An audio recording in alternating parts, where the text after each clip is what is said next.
King's Daughters Medical Center and Brookhaven Urology are pleased to announce the addition of Dr. Joel Duff to their medical staff. Dr. Duff specializes in general urology, kidney stones, men's and women's urological health, and diagnosing and treating urologic cancers. Don't let these health issues restrict your lifestyle and keep you from enjoying life with your family and friends. Dr. Duff and the staff at Brookhaven Urology are here to serve your needs. To make your appointment, call 601-833-5713 today. I think we got off to a little bit of a slow start. The energy, the intensity, the attention to detail early on in the game was, not what we wanted it to be, but I think we played better and better and better as the game went on.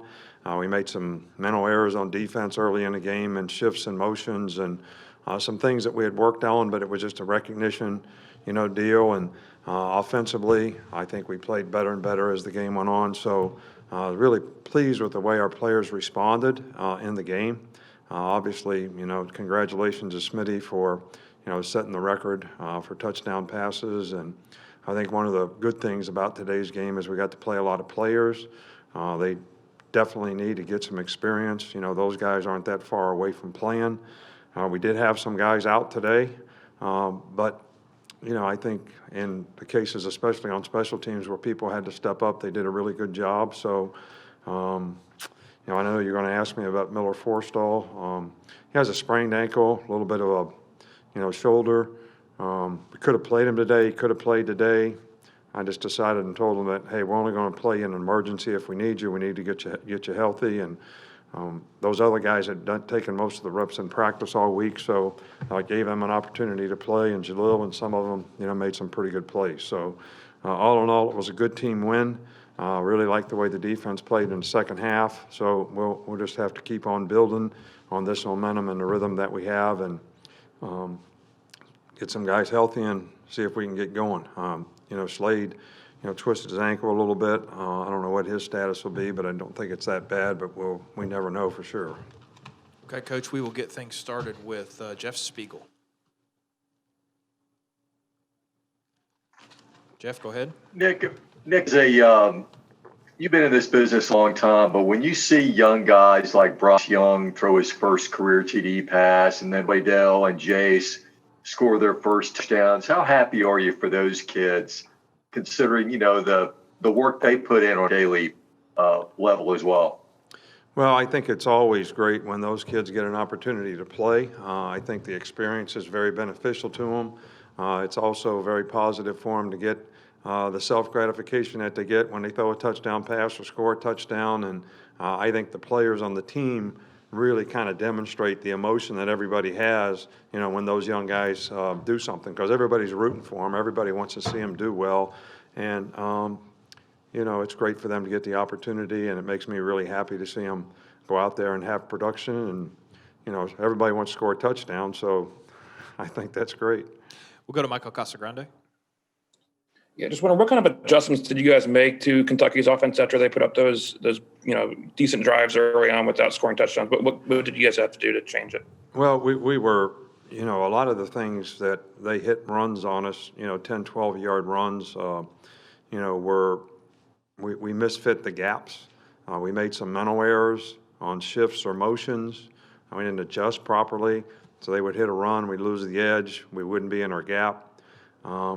And I think as the game went on, the players got more used to the rhythm of the game, the shifts, the motions, making the adjustments. We were making the corrections on the sidelines. And it really is a lot of the stuff that we worked on. It was just a matter of being a little bit apprehensive to, just do what they knew was right, in the game. And when we fixed those things, we started to play much better and did a better job on third down. And we started to play better in the second quarter, but they converted a couple third downs and kept drives alive. So we did a better job all the way around in the second half. Go to Brett Hudson. Kentucky had the ball for pretty much the entire first half. How did y'all respond to that on both sides? I can't really hear what you're saying. Yeah, he was talking about the possession time for Kentucky. Better now? Yeah, well, we knew that was the kind of game that they were going to play. I think I mentioned that, even in my press conferences, that they run the ball, shrink the game, try to minimize the number of possessions that we had on offense, and it was going to be really important that we control the line of scrimmage on both sides of the ball. And, we didn't do that in the beginning of the game. We couldn't run the ball. I mean, all the plays that we made early in the game were all pass plays, and we weren't very effective at stopping their run, so they did keep the ball. But the last time I checked, you get nothing for time of possession. So if that means you score fast on offense, you don't have very much time of possession. If you don't score and you keep the ball for, 6 minutes and you don't score, well, where do you get for that? Is there something you get for that? I don't know. But we don't want it to be that way. But, we make a lot of explosive plays on offense, so sometimes we score fast. Our time of possession hasn't been in our favor in very many games all year. So, but we score a lot of points. We'll go to Aaron Suttles. Nick, Landon Dickerson's a guy who plays a lot of effort, a certain attitude. There's an edge to his game. Is that contagious for an offense, and can that be the identity of this year's offense going forward? I'm sorry, I didn't catch the beginning of your question. Landon Dickerson, he plays with an edge and attitude to his game. Can that sort of Landon's toughness, his leadership, his competitive attitude, his character as a competitor, I mean, he brings it every day. When he walks out the tunnel, he's going to bring it, and I think he affects, the other guys in a very positive way, and I've been very pleased with the way our offensive line has played all year long. Like I said, we struggled early in the game, to run the ball, but those guys, made adjustments, and we adapted and, got better as the game wore on. We'll go to Charlie Potter. Hey, Coach. You mentioned Jaleel Billings early on. Just what did you see from him, and how has he progressed this year? I didn't hear. You saw a lot of him early on. Yeah, well, he got to take a lot of reps this week because Miller was out. Jaleel was a really good athlete. He's a really good receiver. The big thing is consistency and performance with him. Every day he's got to, go out there and do things, a certain way that we can trust him and depend on him. He had a really good week of practice, and he played really well in the game today. Made a couple really nice catches, and a very athletic guy. And we need more guys like him that are playmaker types to be able to step up and play. And maybe this game today will give him some confidence. Character, doing the right thing, really gives you confidence. So maybe this will be able to, help him build on that consistency that he needs to, really contribute down the road. We'll go to Mike Rodak.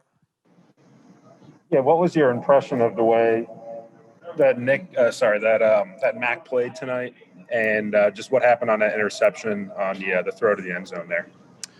Well, I think, I no disrespect to Mac, but we're getting a little greedy. The guy had Smitty cut off, and really it was probably not I call them hope throws. The guy's got him covered, so we're going to throw it up anyway and hope he catches it. But so the guy made a good play. I mean, the guy's a good player. They're number one is a good player, and he was keeping, trying to keep us cut off, which is how we thought they would play.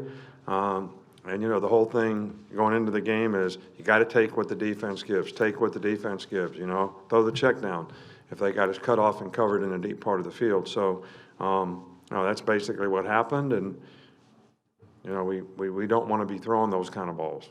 We got time for two more. We'll start with Steven. Coach, how did you see the guys like Christian Barmore, among others, play with more discipline as the game went on against the run? Well, I don't think they were playing with lack of discipline in the beginning of the game. I think we made some mental errors in gap fits and, getting off blocks. And I think everybody was trying. I think they were working hard to do the right things. So we didn't have as many penalties, which I will agree with you on that. The discipline in that regard was much better. We didn't jump off sides on hard counts and things like that. And once we settled into the game, I thought we played, with really good focus, and everybody did their job well, and we played really good team defense. So, and that's everybody doing their job. That's where that comes from, and you got to have discipline to do that. We'll finish up with James Ogletree. Yeah, Coach, you mentioned Smitty a little bit in your opening statement, but just what did it mean to get a guy like him who's a permanent captain to come back for his senior season, and how does he kind of uphold the core values of your program? Well, I don't think there's anybody that holds up the core values of the program and reinforces those core values to other players on the team any better than Smitty does. First of all, he sets a great example. He's got great work ethic, but, he's not afraid to take a guy one-on-one and talk to him about, what he can do to improve or why we do some of the things that we do and how it can benefit them in the future. And, Smitty came back because he wanted to have a great productive year. He wanted to get a little bit bigger and a little bit stronger and improve his draft status. And, I certainly think he's demonstrating that in a really, really positive way so far this year. All right, Coach, thank you very much. Thank you, guys. We'll have players shortly.